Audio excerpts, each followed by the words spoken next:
This is a special bonus edition of Judaism Unbound, the Dybbukast, Season 2, Episode 8, Adapting Exagoge.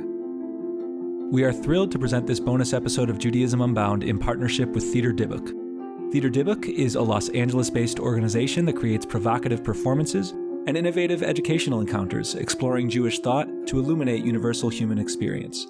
Their podcast, the Dybbukast, is released once a month. We encourage you to subscribe to their podcast by heading to the Dybbukast. That's Dybbukast in Apple Podcasts or anywhere else you listen to podcasts. Enjoy this episode of the Dybbukast. I stayed in my home. Outside my window, I could see my sisters, my cousins, my people. Bruised, beaten, and burned for believing as I do. There could only be one religion, and it was not ours. I could not stay home any longer. I could not stay.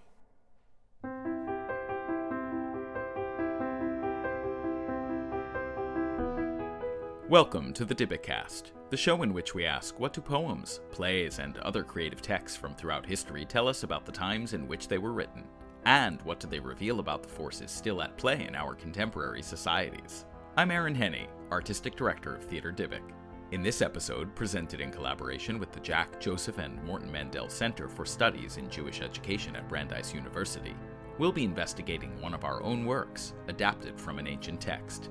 Exagoge by Ezekiel the Tragedian is the earliest documented Jewish play, thought to have been written in Alexandria, Egypt in the 2nd century BCE. From the fragments that remain, 269 lines to be precise, we know that it tells the biblical Exodus narrative in the style of a Greek tragedy. In 2016, Theater Dybbuk took these fragments and created from them a new play that completed the piece, and in order to highlight the inclusive nature of the Exodus story, incorporated modern-day narratives of refugee and immigrant experiences, as well as those from communities affected by marginalization. We also included texts from speeches by a variety of leaders from throughout American history. This episode features performances from our production of Exagoge, intercut with a conversation between me, who served as the play's writer-director, and Dr. Miriam Heller-Stern, Vice Provost for Educational Strategy at Hebrew Union College Jewish Institute of Religion, and founder of Beit HaYotzer, the Creativity Brain Trust. That conversation was recorded live as part of an in-person presentation at the annual convention of the Central Conference of American Rabbis in March of 2022. In many of the play's selections, you will hear music composed by Michael Skloff, which was performed by the young artists of the Harmony Project Lemert Park Choir. You will also hear different actors reading the part of Moses. In our adaptation of Exagoge, each actor in the ensemble took a turn playing Moses as we tracked his evolution over the course of a lifetime.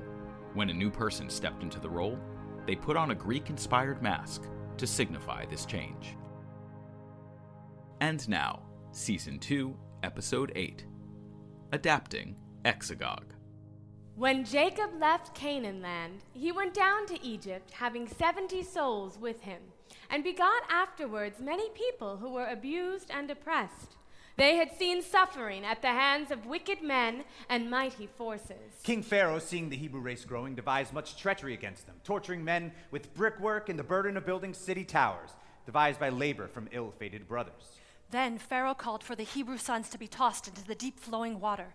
One mother hid her son for 3 months, but no longer could he stay hidden. So she robed him and abandoned him to float down a treacherous river. Thereafter, the daughter of the king with her maidens came down to wash clean her youthful skin.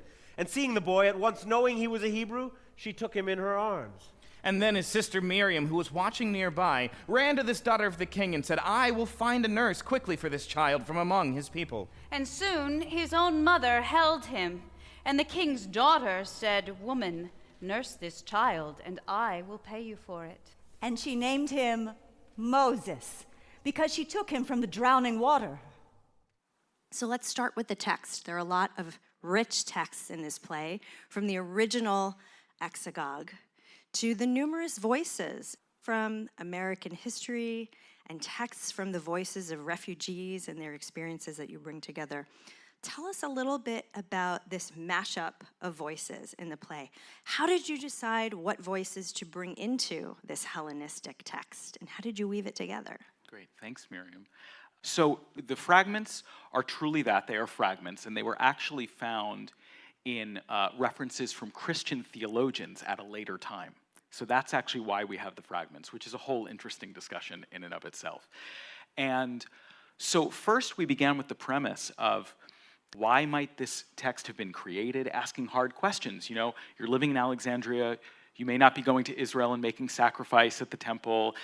Did this have a ritual function? Was it engaging with the theater of the time? So we had to start with asking what was the original intention of the text. And of course, this is the time when there was basically a civil war between Jews, right? Hellenistic Judaism. So also what kind of statement might this diaspora Jew had wanted to make about his Jewish identity? And so we wanted to ask those questions. We then started asking each of the sequences we had, what kind of metaphors were present in them, right? So for example, there is a remarkable moment in the writing where Moses has a dream of being on Sinai and sitting on God's throne. And that's also a reference for those who know Book of Enoch. There's a likelihood of a connection there. I have a dream of a throne at the top of Sinai. It was so large that it reached the folds of heaven. A man of noble birth sat upon it, having a crown on his head and holding a large scepter in his left hand. With his right, he motioned for me, and I stood before the throne. He gave me the scepter and told me to sit upon the great throne. He gave me the royal crown and then got off the throne. And I looked upon the entire earth, and below the earth, and above the sky. A great number of stars fell at my feet, and I counted all of them. They passed before me like a company of troops. He's living in diaspora. Does he feel like a refugee? Does Moses feel like a refugee? What's the experiences of refugees in the US? So suddenly we had to figure out how to look for refugee and immigrant narratives that could turn into dreams or nightmares. I am unable to move. I came to the U.S. through the Iraqi Young Leaders Exchange Program. I was here for only months when I get a call from my family saying they have left home when the village was taken over by ISIL. I cannot go back. I apply for asylum and I wait for an answer. I wait as my sisters are taken as slaves. I can see them, I don't know how, but there they are in the corners of my eyes.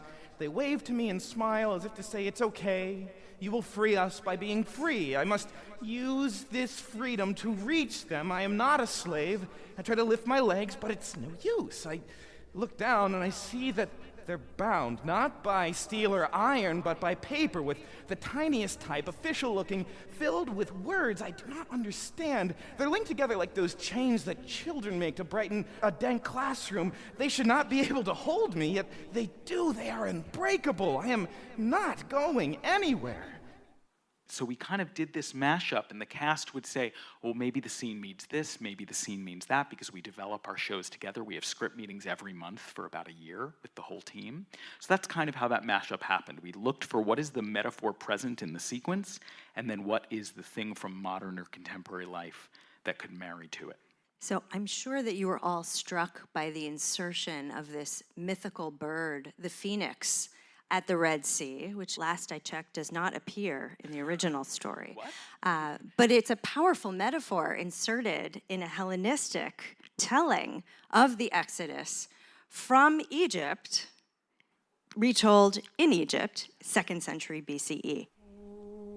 It was twice the size of an eagle. Its feathers were multicolored. Its breasts appeared to be purple and its legs red. Around its neck, saffron-dyed tresses hung. Its head was like that of a cock. It was looking around with its yellow eyes, with its pupils as pomegranate seeds. His voice was the most extraordinary of all. It seemed as if it was king, for all the birds together, being fearful, followed after. He was in the front, and as a prideful bull, he lifted his foot and walked with a quick step. Can you tell us a little bit about how you interpreted that metaphor and what was the phoenix in the play? It was the idea of from death, from destruction, one can be reborn into something even more grand. Then the prideful bird built a nest of incense twigs where it ignited in flame, its body reduced to ash. And from these charred remains, a worm emerged, making its home amongst that which had died. And there it ate the ash until it was so full it burst its skin and became a bird. Yes, made from the one who had perished before, but somehow even more beautiful. The Hebrews wept. They could not say why, and they rose to their feet and walked onward. Seeing this phoenix is what encouraged them to keep walking on. That's kind of the place we thought it could hold. But then you have the dramatic irony of who's talking about it is a messenger from Egypt who sees it as a harbinger of terrible things, right? So it is hopeful for the Hebrews, but we also get this empathetic view of an Egyptian messenger saying, and then they kept walking. You're in trouble. And now they are in even greater danger. It is one thing to be willing to do what it takes to survive. It is another to believe that your future must be born from destruction. Tell us about the Moses mask and the various stages of Moses' life that play out. We track a Moses who goes through phases of being a stranger, coming to Midian and needing to be accepted.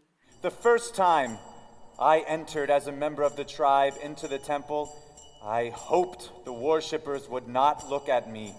This would be a sign that I had become one of them, a face not unlike their own and thus not worthy of notice. And then goes through a phase of trying to make a life there. Your people are now my own. As they suffer, I do as well. As they celebrate, I do as well. Let me stay here, where I am both a man and a husband, a father and a friend. And then goes through a phase of realizing he doesn't quite belong and decides to go up to the mountain and be alone. 40 years, and I barely see Moses any longer. He has retreated to the mountain. Some say it is because our sheep have more room to graze up there. They might be right. Or it might be that my husband has always felt oppressed by us, my father and friends. And rather than fighting back, he became invisible so that our attentions would not turn his way. And then he catches fire and becomes the revolutionary. That's where we hear Patrick Henry. I know not what course others may take, but as for me, give me liberty or give me death. Then that Moses leads the revolution, which is the 10 plagues we staged as a revolution. With this rod you shall bring about your freedom.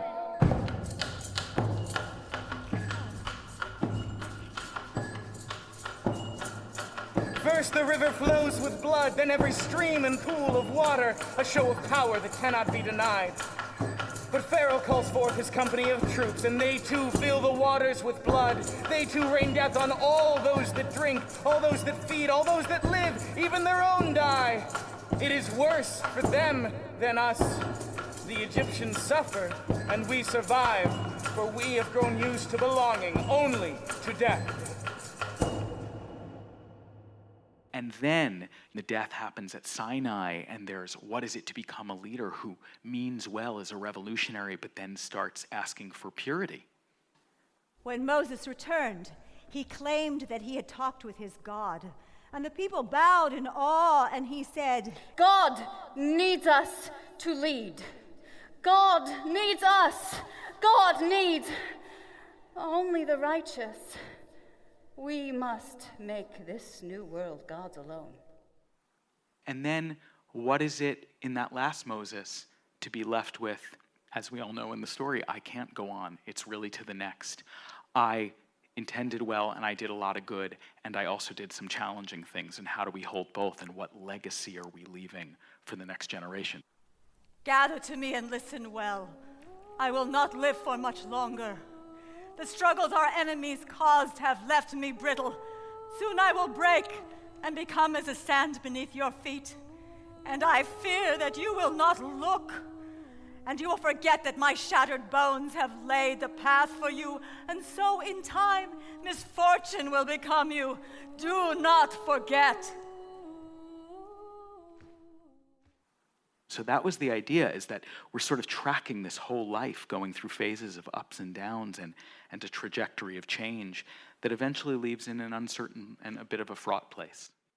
I know that you build your productions around historical events, historical narratives, as a mirror for the questions you'd like us to think about today. Tell us a little bit about that mirror in theater as a mirror. So I think what we're doing is saying to people, here's a complexity in our world. Sit in the complexity. Actually, don't go immediately to the answer you think you know. And it's arts activism in the sense that in the long trajectory of it plants seeds that will hopefully bear fruit later on. But I hope that anyone watching a piece like this is seeing themselves. They're going, oh, that's right.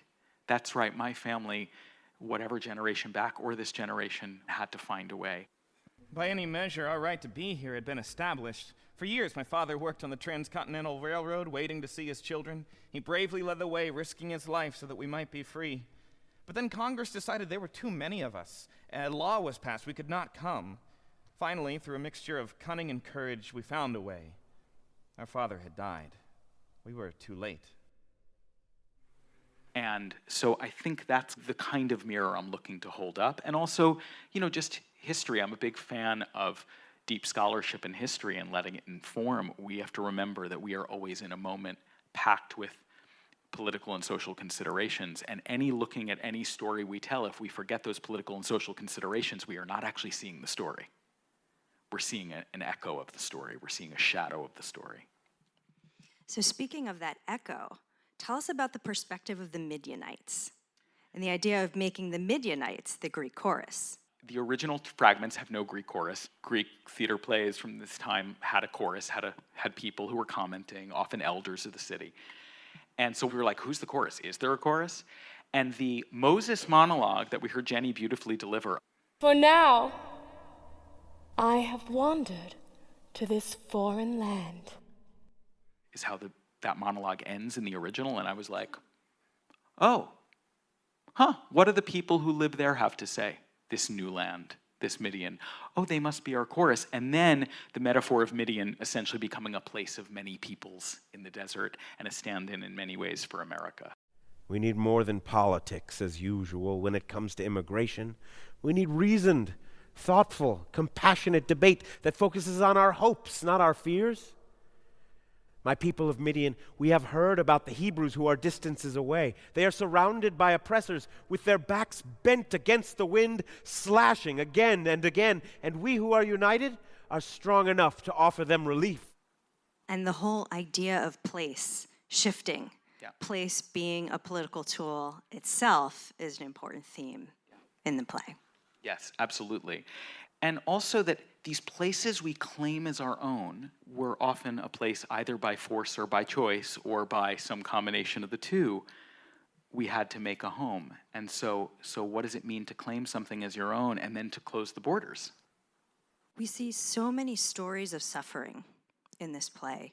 Migration, forced migration, refugees. What was the story that you were trying to tell? I'm always a little reluctant to say what I intend because as audience members, I want you to be left with what you received and didn't receive.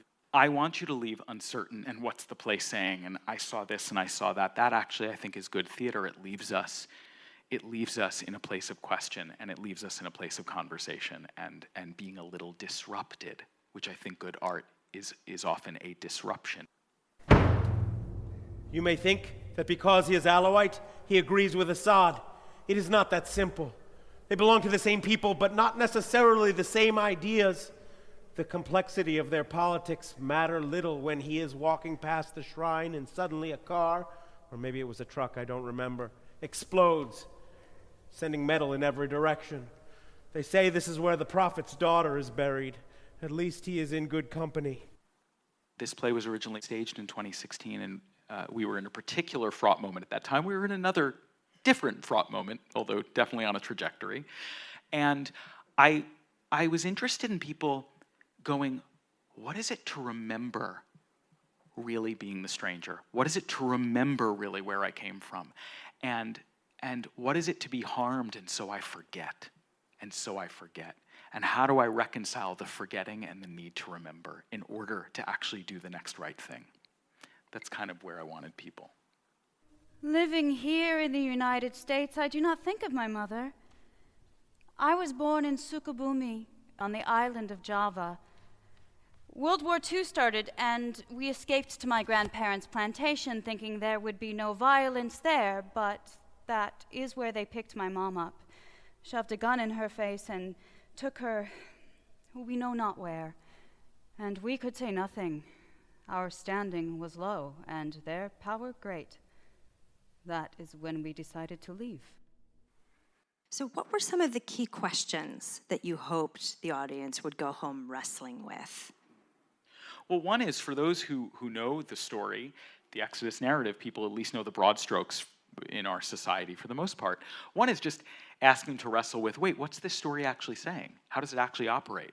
We often skip over the real darkness that's at the center of the story. From gate to gate throughout the camp, his followers took their swords and separated head from body again and again. Some 3,000 of Moses' own ancestral family fell that very day. The stories of inhuman brutality to their own brothers and sisters are numerous and not to be denied. Let's blow up our mythologies. They have all sorts of highs and lows and depths, and the flattening robs them of their power. And so what is it to ask questions of the story? And then once we're asking questions of the story and we're acknowledging that darkness exists in our mythologies, then we can acknowledge the darkness in ourselves and we can take a look at it and kind of turn it over.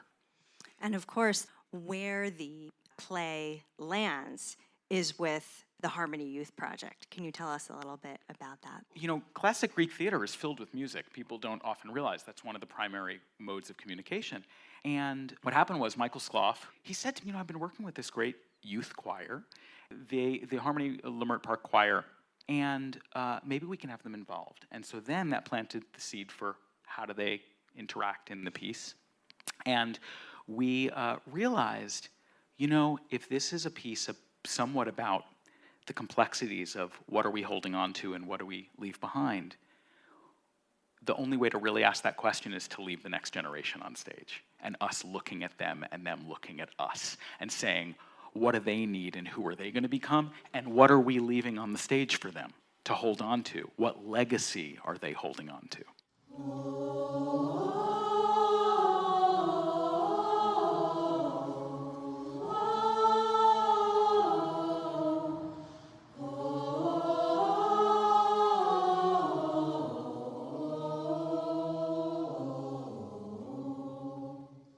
I want to ask you a quick question to close us out, if I might. So you studied our process. This takes place over a year, 2 years, meetings. And I'd just love to hear you kind of share a little bit about your observations of what this kind of process and this kind of narrative might have to say about Jewish engagement, Jewish learning, etc. So engaging with theater engages us with questions. It doesn't prescribe to us what we should think, but it invites us to think. And invites us to wrestle and to grapple. And that's the power of arts in learning. As we watched this company develop this script over time, whether it was discussing to what extent should we be adhering to the genre of Greek tragedy or even mix in a little bit of Monty Python, that wasn't a real consideration. It came up for a moment. But it was fun.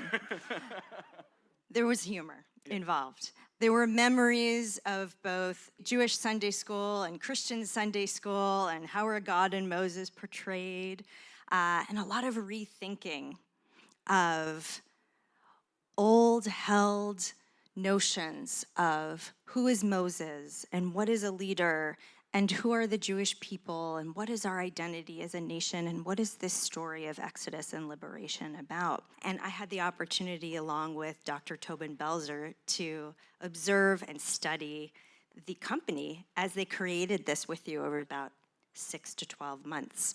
Many of us weave together learning communities. We bring together learners in the hopes that they'll find personal meaning in texts, and they'll each come away with something meaningful that they can take with them in their own lives. But when the theater company comes together, Rather than being a learning community, they are taking their learning and bringing it to the world in some elevated way, asking new questions and engaging other learners. So it occurs to me that there's a way in which this model of creatives coming together to create something new with their learning is perhaps a way to elevate learning itself and get us to a place of asking richer questions, looking at different perspectives, embodying the different facets of a leader like a Moses, who we might have assumed was unidimensional and in fact was a very, very complicated character. And we can look at that Moses through the lens of our own leadership and all of the many struggles and triumphs that we have.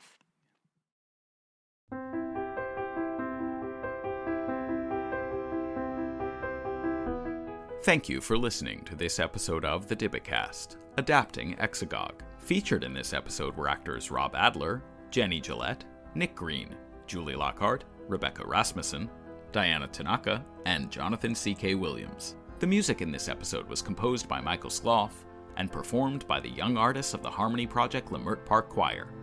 Thank you to Dr. Miriam Heller-Stern for facilitating the discussion and sharing her insights. Thank you to the Central Conference of American Rabbis for hosting the conversation between me and Miriam. And thanks also to Temple Israel of Hollywood, Grand Park, and the Fowler Museum at UCLA for presenting the world premiere production of Theater Dybbuk's Exagoge in 2016. Miriam and Dr. Tobin Belzer co-authored an essay that investigates Theater Dybbuk's process of creating Exagoge. It will be included as a chapter in a book titled Portraits of Adult Jewish Learning, Making Meaning at Many Tables, published by Wipf and Stock Publishers, anticipated summer 2022. Our theme music is composed by Michael Skloff and produced by Sam K.S. Story editing is led by Julie Lockhart with support from me, Aaron Henney. This episode was edited by Gregory Sharpin. Please visit us at theaterdybbuk.org, where you will find links to a wide variety of materials which expand upon the episode's explorations. And if you want to know more about Theater Dybbuk's work in general, please sign up for our mailing list on that same website on the contact page. This season of the Dybbukast is generously supported by a grant from Lippman Canfor Foundation for Living Torah, and this episode is made possible in part by a grant from the City of Los Angeles Department of Cultural Affairs. This is the final episode of Season 2. Season 3 will premiere later in the year. This episode was presented in collaboration with the Jack Joseph and Morton Mandel Center for Studies in Jewish Education at Brandeis University. The Dybbukast is produced by Theater Dybbuk.